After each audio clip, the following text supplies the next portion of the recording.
Hello? I'm right here. Can you hear me? Okay. All righty, great. I'd like to introduce the folks, Eric Hecker. I'm saying your name correctly? That is correct. All right, good. And it's an interesting program we're going to do. It's really dealing with some information that I first learned in the 90s from a classified source who had developed neutrino light detectors that were being placed on satellites in space in the 1973 to 75 time period that were being used to track extraterrestrial vehicles, target them, hit them, down them.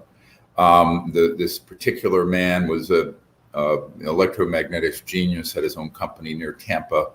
When he developed the neutrino light detectors, he got a national security order from the NRO, National Reconnaissance Office, runs a lot of these top secret satellite systems, and they confiscated the invention and the technologies to use for covert purposes, which is actually happens quite frequently.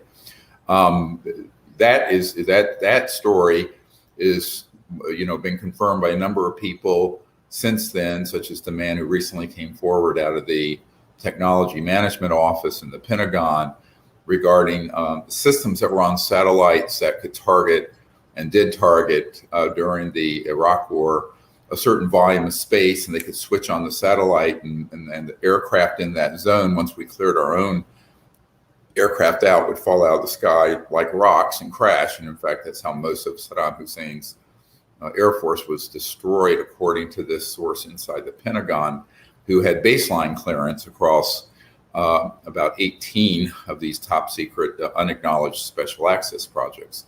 So, a lot of these are data points that I've heard various aspects of. A couple months ago, was reached out to by Mr. Hecker, and he told me about an incident where he was involved, involving the South Pole. So I think, Eric, if you can give people, assume everyone on this call or this show know absolutely nothing.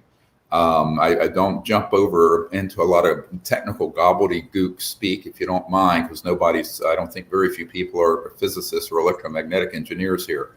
This is a general population and not the physicists that we're talking to. So if you can just tell about what, when and where and what you saw, and just go through what you directly saw and experienced. You got it. First and foremost, let me just let everybody know, I spent an entire year at the South Pole Station on the maintenance crew. And the Ice Cube neutrino detector was simply one facility of many that I paid attention to there. And in that process, I obviously learned the science and stuff like that. Like you said, it's a lot of mumbo jumbo that people don't really need to know about, but that's the pretense that it's presented to the world, that the National Science Foundation cut a check for this facility at the South Pole Station and is doing science, wonderfully complex science. But what I have come to find out is that this device, not only is it a passive observational scientific device that is massive and embedded in the ice at the South Pole, it also transmits. I provided documentation for it. Anybody can look it up now. It is referenceable on the internet. I call it the DOM document, and it's on the archives at my website. But what it states is that this device, which has 5,160 DOMs, which is a digital optical module. The idea is that it's observing the neutrino interaction when it hits the nucleus of an ice molecule down there. That's what it's supposed to be built to do. But I found in the paperwork that each of these DOMs also can transmit up to 2,047 volts per DOM. That makes this a giant, powerful, active phased array system, which I am now doing due diligence to let the world know what that means. And the possibilities list is huge. Well, so before we go out too far into that, let's deal with the basics here, is what I was wanting you to talk about. You got it. I know you were there working for Raytheon. Yes, sir. Okay. So let's go through that. You were assigned there for a year working with Raytheon. It was year X to Y. I mean, just, the whole thing before we get into a lot of the technical. You got it. So so November of 2010, I landed on the ice at McMurdo Station and was rapidly deployed further south to 90 degrees at the South Pole Station. I stayed there for the 365 days. That employment, that time period, I guess, was for the summer season. We had we peaked out at close to 280 personnel at the site in the summer season. The winter season, we went down to 49. And the neutrino detector was something that I was pretty much obligated to go out to every single day. The equipment was so much. This is another thing that I learned that's peculiar, is there's actually so much computer processing equipment. Remember, this is the South Pole Station in the wintertime. My job required me to go out there, and people laugh at me for this and get bad, but I say it. We had chicken wire on a air inlet duct, like a snorkel duct, that the snorkel side went up to and connected to the building, and there was louvers there that were temperature activated louvers. So the processing of these computers made so much heat that in order to cool it down, they're opening the louvers to transfer exterior air in to keep these computers cold. People really, think about that. This is a building it's sometimes minus 80 degrees outside. To think that you need that type of cooling capacity. And that was what my job was to make sure this building wasn't overheating in the middle of winter at the South Pole. And why don't you describe, I know you've told me before, but for the audience, the size, the depth of the array, how big it was, how far down under the ice it was, et cetera. See, again, I want to get, so people have a visual of what we're talking about here, because otherwise, none of this makes any sense. So you got to, let's paint a picture of the facility, the size of the array, how deep it was. Was it operational when you got there? Or was it operational later? All that detail. You got it. So first and foremost, the central facility where all the processing happens is sitting atop the ice at South Pole Station, which is 10,300 feet actual elevation. And that is ice above Earth. So the ice cube drillers first had to go and drill. They would steam drill down and go basically 2 miles down, close to 32 to 34 inch diameter hole, and they would drop a string cable down with all of these DOMs on it. Each one of those holes was drilled down, and it was drilled in a giant hexagon that covered kilometers of area in a length and width dimension, and then as far as the depth, going all the way down close to Earth at approximately 2 miles down to that.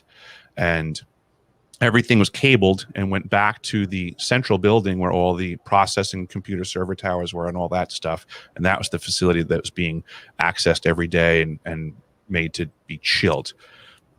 Now, apparently this was being built and developed by Raytheon. Is that right? Yes, that's correct. In the season that I was there, which was fall 2010 was when I arrived. We transitioned. It was right around, I think, January or February that IceCube officially transitioned from construction to operations and maintenance. Same thing with the elevated station itself, actually, that year. Okay.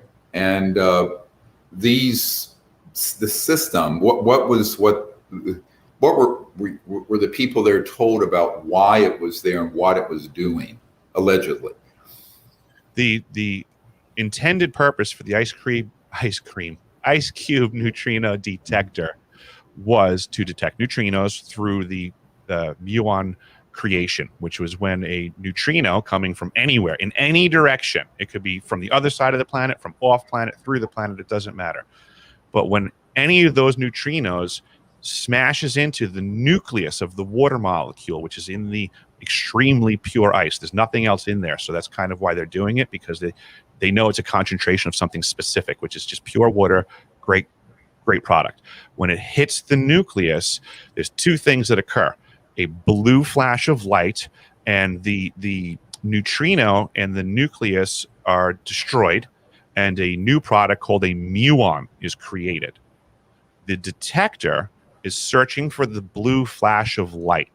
So whatever direction it comes from, it would make like a blast through the array, that when it would hit the nucleus, it would be like a reaction through all of the different DOMs, because they're optical modules and they're receiving at that point. On the receiving end, there's just a bloom that shows up in the array. And from that bloom and the amount of light that hits each DOM, they can triangulate the direction from which the neutrino came from. Mm-hmm.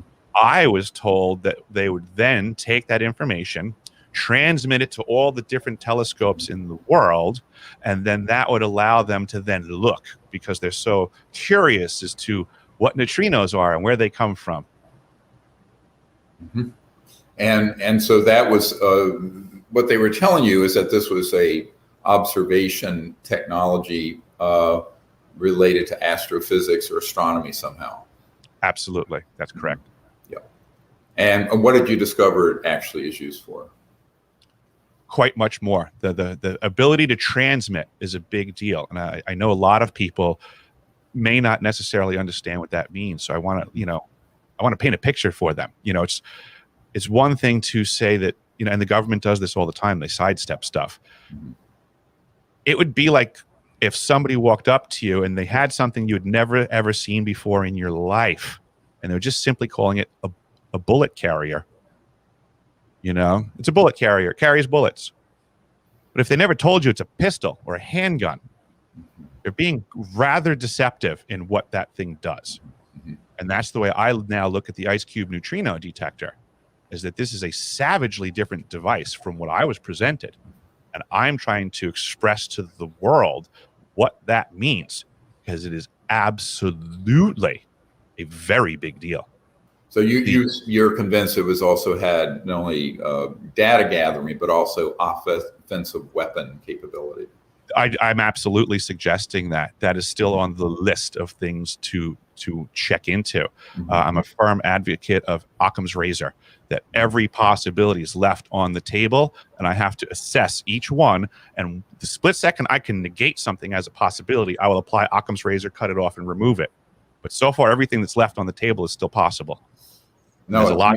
Yes, there is. Yeah, and we can get into that in a moment. But I'm trying to stick with the things that are factually happened and observed, and then we can talk about implications and our assessment in a moment.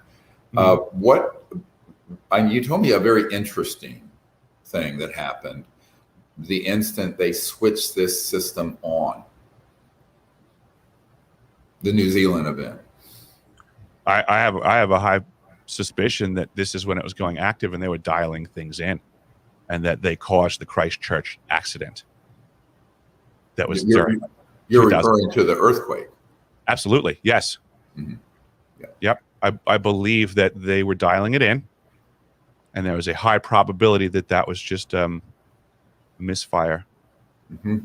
And a side effect. See, one of the things that people, just to give a little background, a lot of people have heard me refer in the past of scalar and longitudinal electromagnetic energy, which, just give people, not to geek out too far here, but when you look at a normal light wavelength, there's a wave to it like this, and a laser is coherent light where all the green spectrum is lined up.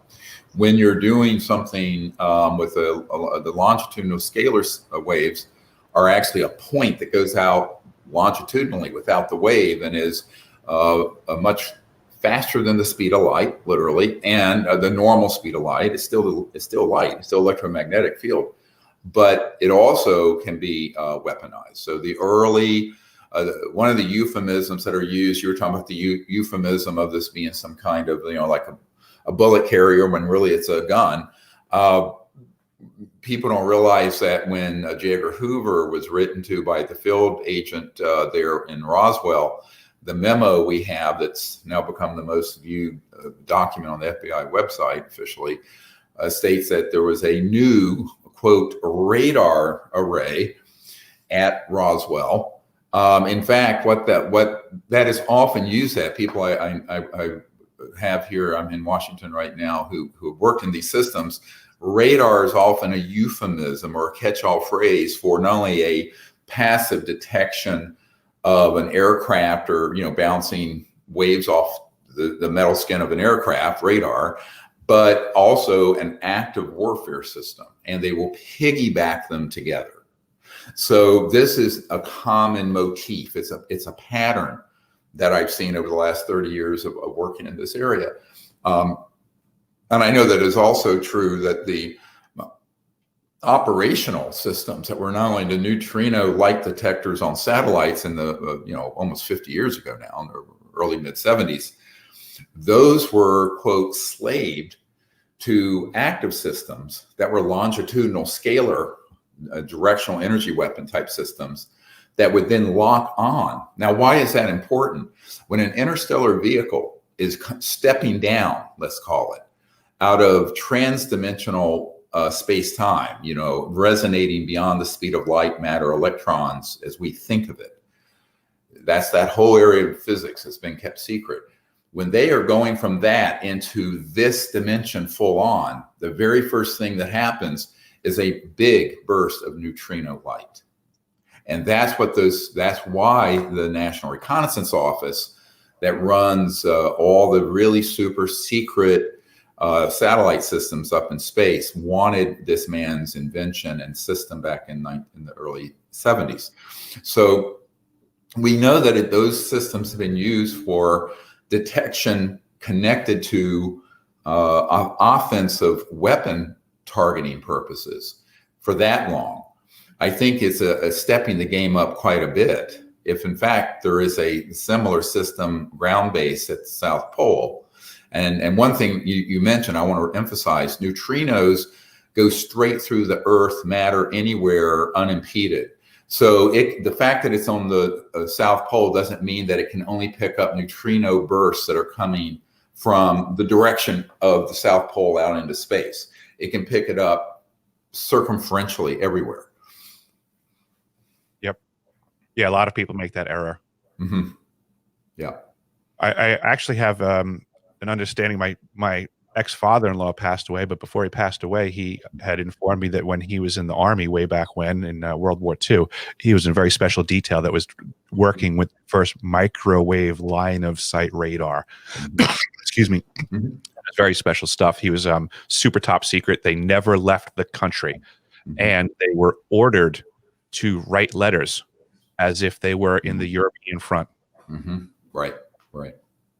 Yeah, well, a lot of people don't realize that these sort of electromagnetic fields and experimentation, these go back to the late 1800s and the early 1900s. If you look at this historically, this is why, I at some point, maybe in the near future, I want to work on a documentary that's a special 2-hour deep dive going back over 100 years on the sort of hidden electromagnetic and related technologies. Because obviously they can be used to tap into the so-called 0 point or quantum vacuum and give us free energy and save the biosphere. But, I always say this as a medical doctor, emergency doctor, that you can take a knife to put butter on your bread or to slice someone's throat. And unfortunately, the latter is what's been going on in these covert programs, because they've all been hoovered up like a giant vacuum cleaner into covert unacknowledged special access projects and developed for military purposes. And this is an enormous problem, because most of those sort of systems, by the way, if you bring something like this up to someone, in the White House or even most directors of the CIA and or members of Congress and Senate Intelligence Committee, they know absolutely nothing. I mean, when I say nothing, I mean zero about this. That's a problem. I mean, it's a huge problem because there's no oversight on it. So tell us a little bit more of what your research into this has uncovered, and any other people that you've stayed in touch with who have still worked in that facility, and what the status of it now, 10 years on. I think it's perfect where you were just at, because I think the reason those people are ignorant about these types of projects is because of compartmentalization of information. Mm-hmm. And it's amazing, because here I am, somebody who actually wintered at the South Pole Station, and from a crew. I mean, these are limited numbers of people on the planet that do this, and Right. even of that crew, I'm one of the few that was able to see through the compartments. So yes, I've stayed in contact with people, because a lot of this has been getting in touch with folks and saying, hey, you know what?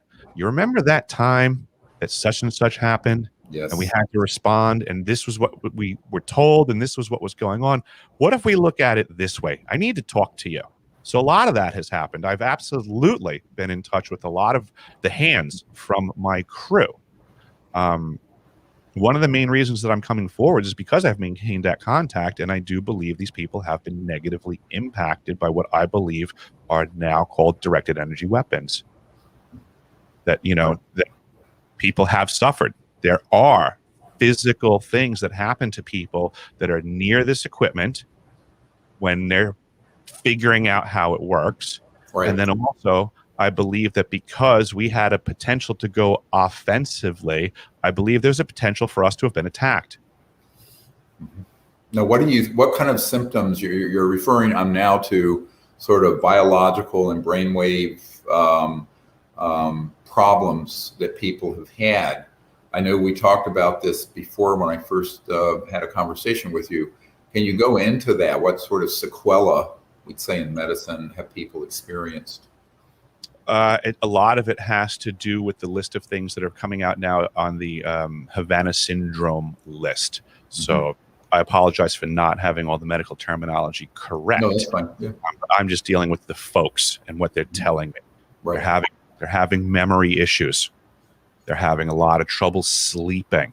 They're having issues with temperature rise out of nowhere. These things are all peculiar to me. I mean, I'm not trying to justify it or anything. I'm just telling you what people are griping, and this is becoming more and more prevalent. It's kind of why I came out of the shadows, because I was noticing this in my life and my crew, but now I'm seeing things like, since last we spoke, we have the Directed Energy Threat Emergency Response Act has come out as a House resolution.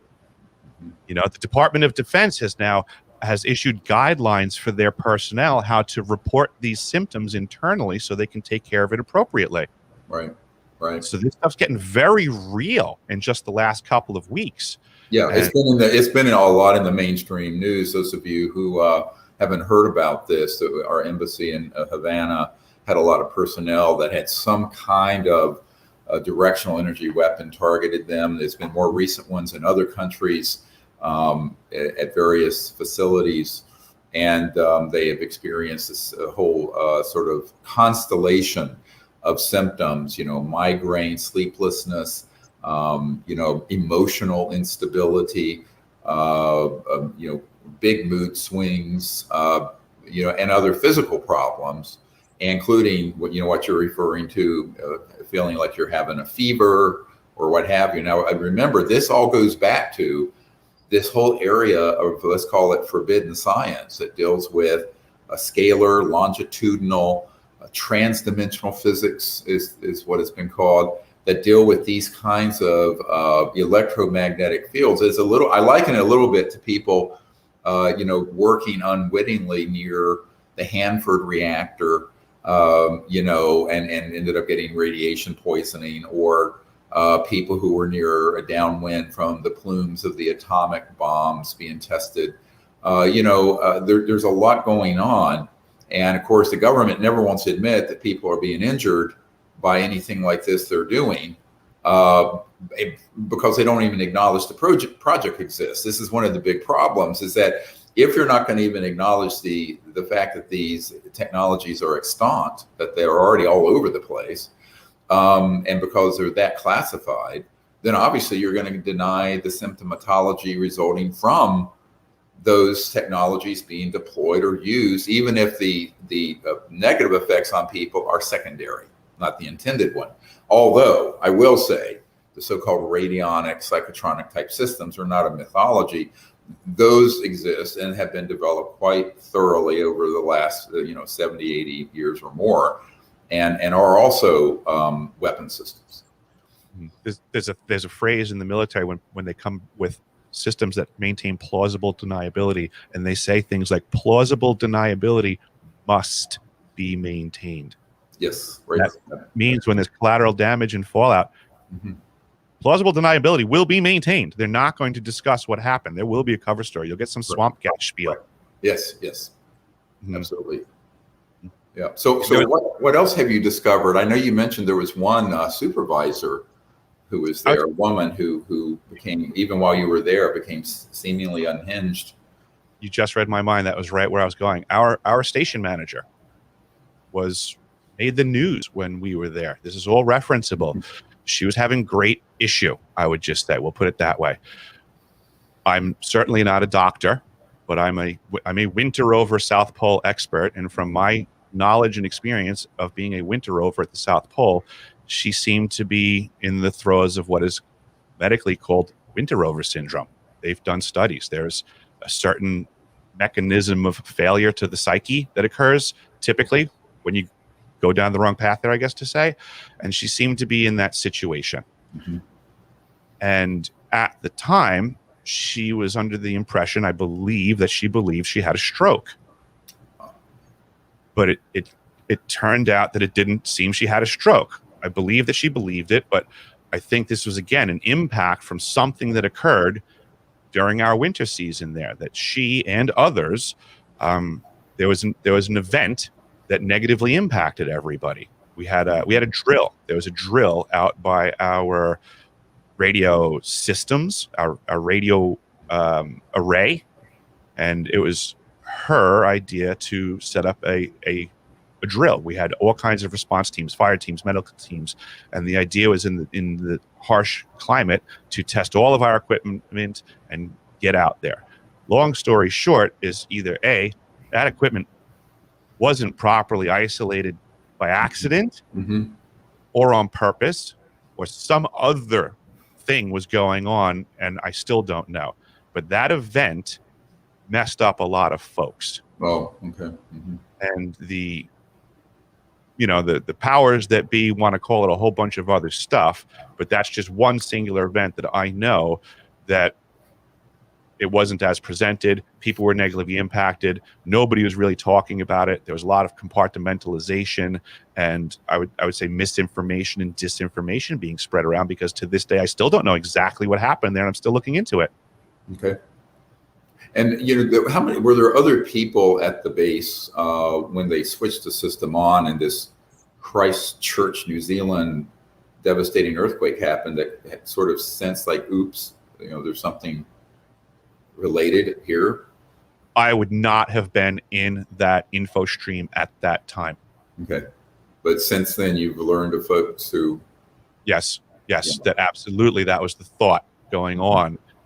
Mm-hmm. They were very aware. It was rather rapid, I think when you pull the trigger on something like that, you kind of know the target that you're looking for, and whether you hit the bullseye or on the paper, you're still aware. So this array is 2 miles deep. How far across is it? Oh, it's I would say a couple of miles across. Okay. Would be my best guesstimate. I don't have it on this map here. I'm sorry. Okay. I have a different map. Yep. Well, the reason I bring that up, this is not something a lot of times I'll have military and intel or contractors come forward with information, and I sit on it until I get another point of corroboration.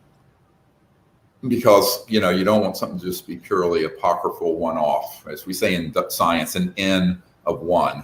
So some years ago, I was given a lecture in Phoenix, and this commonly happens. There were hundreds of people there, and at the end of it, there was this middle-aged man with 2 people with him, were clearly with him as friends, protectors, who waited till everyone cleared out.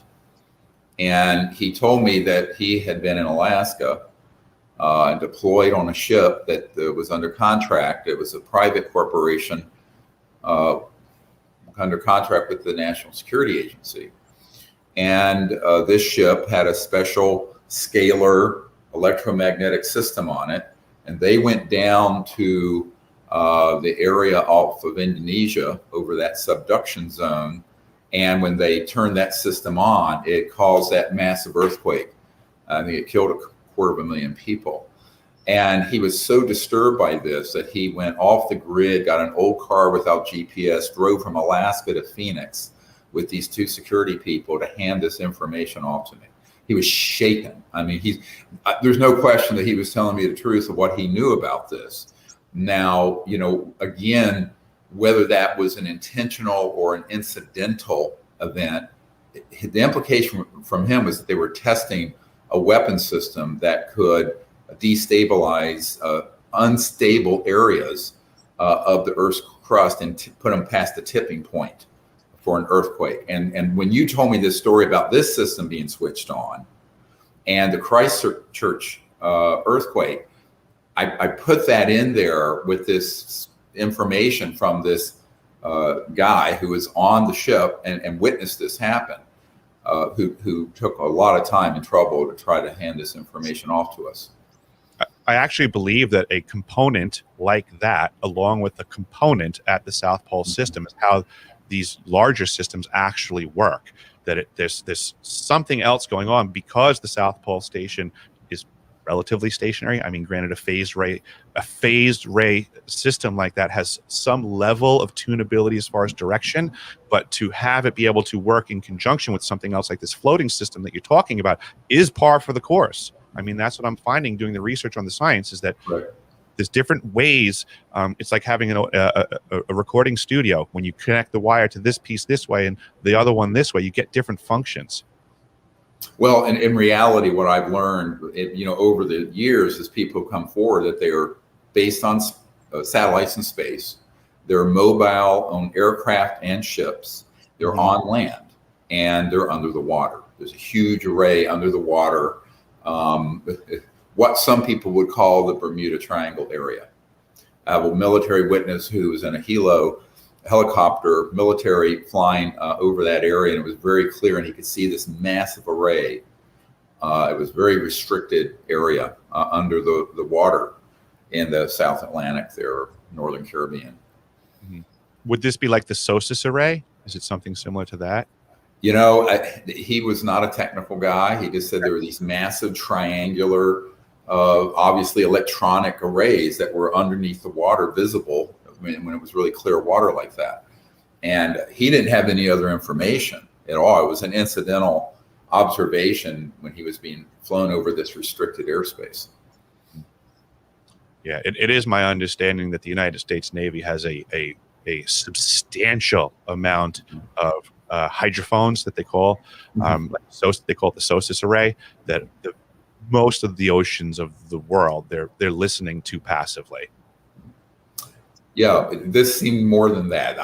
From what he described, I suspect it was both active and passive. Although they, if it ever leaked out, I'm sure they'd say it was purely a passive data gathering system. But that's the usual cover. Exactly. I'm just spewing the Navy commercial. Right. Mm-hmm. So, what else have you discovered since then? I know it's been a decade or so since you left. There's one more thing that I do want to add about my time there that I did discover. Now, this is something that I don't have documentation for. The other things that I've been discussing so far, I can document. But just in the standard of my work at the South Pole Station and my experience, I proved it.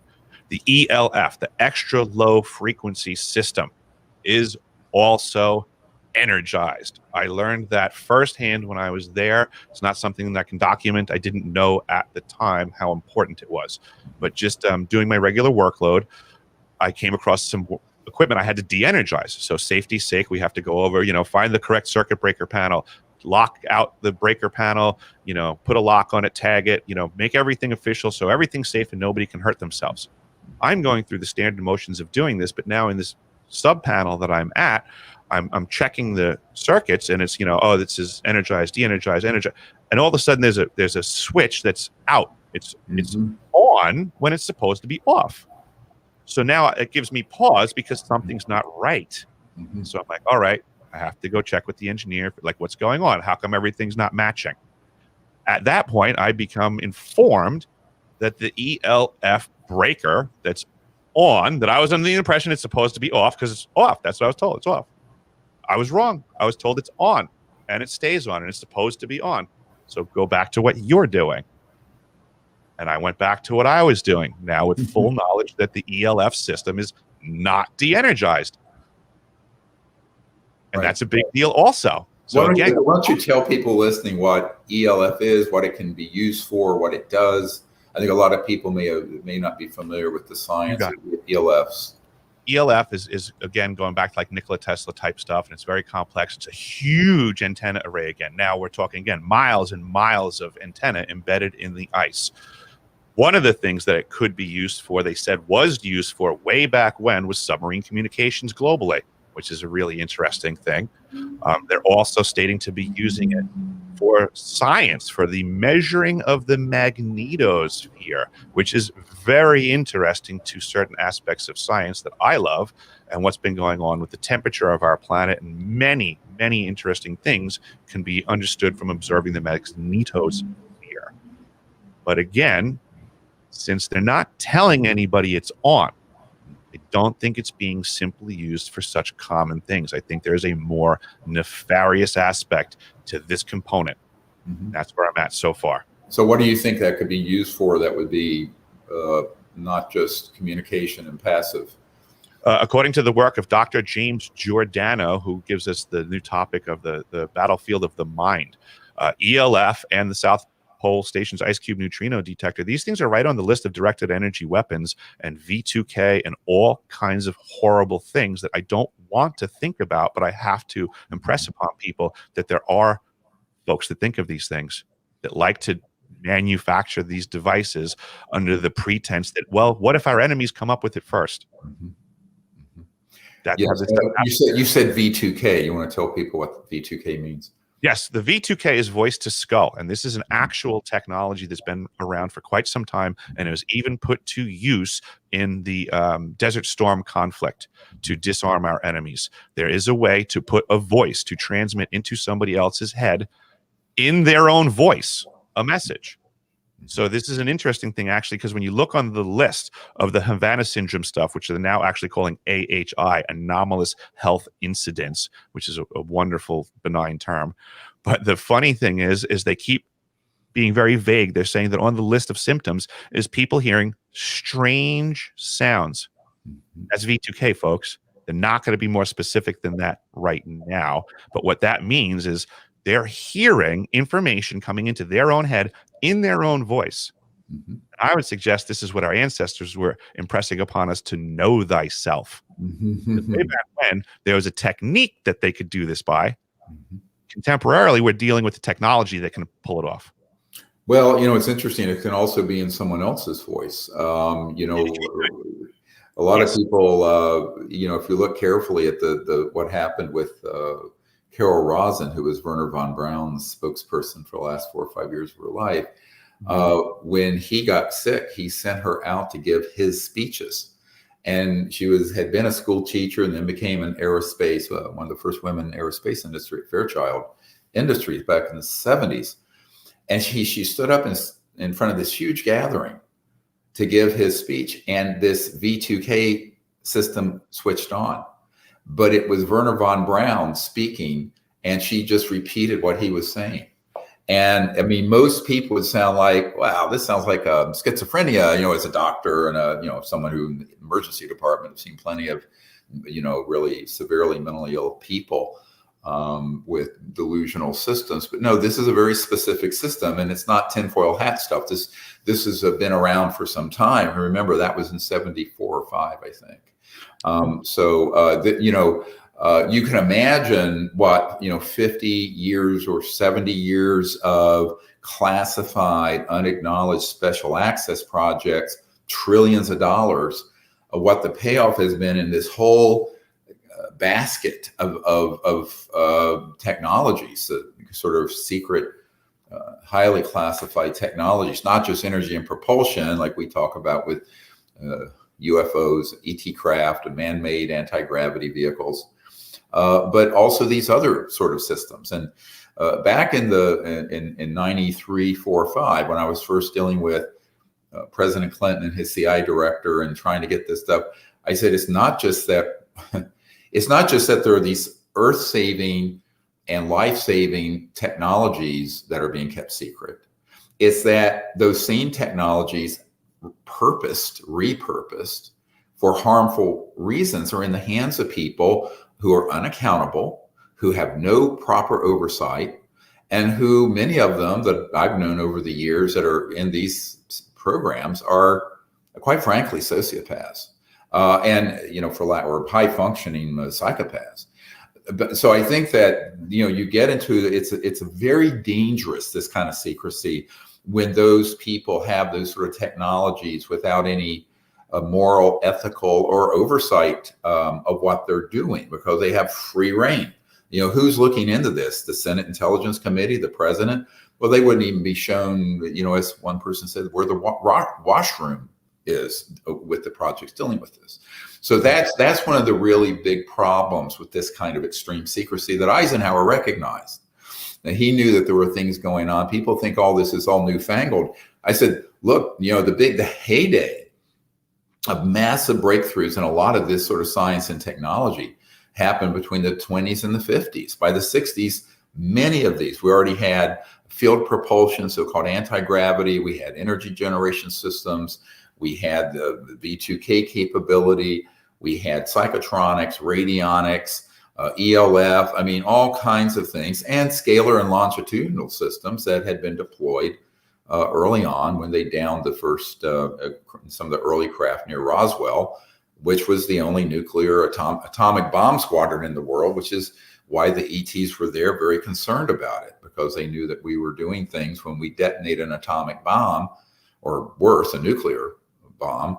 There's the electromagnetic pulse everyone knows about, but there are these other energy forms that are beyond the speed of light that are released that are actually incredibly disruptive to the so-called the superhighway of communication and travel interstellar.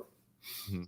That's one of the things that Tesla was trying to get people to understand, is that, even though we use Hertzian wavelengths for everything that we do, it's not the only wavelength out there. There's so much more. Right. And that was, like you were saying earlier, the scalar and the longitudinal, that's, where he was going with his transformation of energy over long distances. It was simply, people are familiar with like AC and DC transformation, or a step up or a step down transformer, where you're just simply increasing voltages. All Tesla was doing was taking something from a Hertzian wavelength, transforming it into something else. You call it scalar, call it longitudinal, call it whatever you want to call it. It was a transformation, and then he would move it from one place to another and transform it back, which is, we do this with electricity all day long in so many other ways. Right. Sure. Yep, exactly. And, this is why, when Nikola Tesla died, the FBI came in like gangbusters and took all of his papers out of his apartment. I have a Department of Defense document, the provenance of which it was officially released, where the Department of Defense was demanding that the FBI turn those papers over to them because they knew how important they were. Mm-hmm. Yeah. That was what happened at Tesla's demise was really inappropriate. It wasn't supposed to go down that way at all. And I don't even know how we're not in any way trying to recover from that going down the wrong path. Has anybody done due diligence to try to get all his papers back? Or are we just sitting here confident that the government says they're not around? I myself haven't done the legwork. Do you know of anyone that's tried? Not yet. I know for a fact that the FBI did get them. Now, here's what happens if you do a FOIA, a Freedom of Information Act request.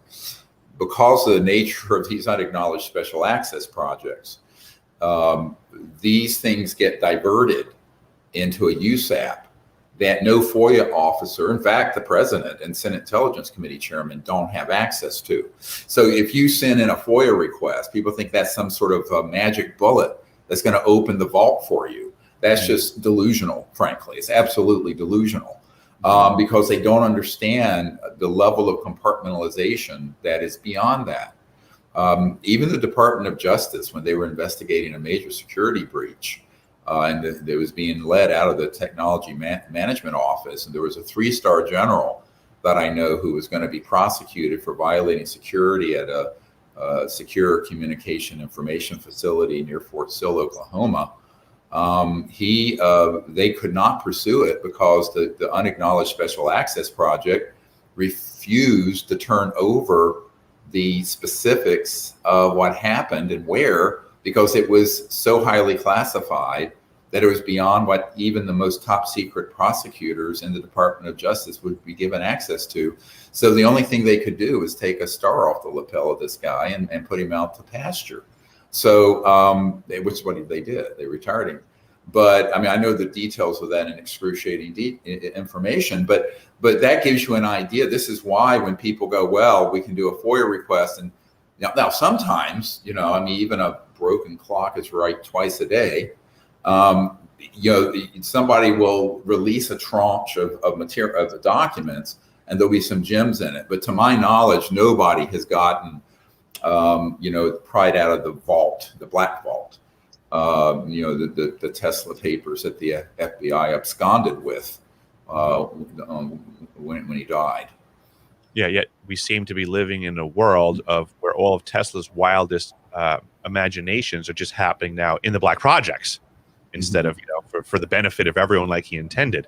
Sure. And this is the whole problem. And this is why I think he died a very sad and in a way bitter person. But I know so many people like that. I mean, some of the most brilliant geniuses I have ever met have spent most of their lives in a skiff, working under contract for some corporation, for the agency or whoever.